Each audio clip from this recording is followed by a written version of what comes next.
Marriage பரிகாரம் இதுக்கு எதை பற்றி பார்க்க போகிறோம்னா, ஸோ இந்த சாமியை மட்டும் கும்பிட்டா போதும், உங்களுக்கு எல்லாமே கிடச்சிரும். அந்த சாமியை பற்றி தான் பேச போகிறேன். முன்னோர்கள் டெய்லி பார்த்தீங்கன்னா காகத்துக்கு பார்த்தீங்கன்னா முடிஞ்ச அளவுக்கு சாப்பாடு வைங்க.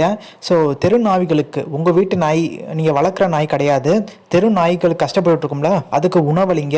அதே மாதிரி பசுமாடுக்கு பார்த்தீங்கன்னா கீரை கொடுங்க.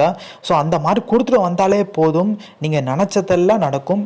சாமி கும்பிட்றத விட ஒரு படி மேலே பார்த்தீங்கன்னா முன்னோர்களை கும்பிட்டா எல்லாமே கிடச்சிடும். சாமி கேட்ட வரலாம் கொடுத்துரும். ஆனால் அது முன்னோர் ஆசீர்வாதம் உங்களுக்கு இருந்தால் உடனே கிடைக்க ஆரம்பிச்சிடும். சாமி பார்த்தீங்கன்னா இவங்களுக்கு தான் கொடுக்கும், அவங்களுக்கு தான் கொடுக்கும் இல்லை.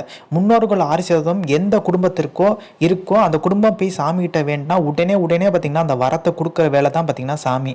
ஸோ நீங்கள் செய்ய வேண்டிய விஷயம் என்ன பார்த்தீங்கன்னா முன்னோர் வழிபாடு. ஸோ முன்னோர்களுக்கு பார்த்தீங்கன்னா திதி தர்ப்பணம் கரெக்டாக கொடுங்க. அது மட்டும் இல்லை, ஸோ டெய்லி பார்த்தீங்கன்னா காக்காய்க்கு சோறு வைக்கிறது.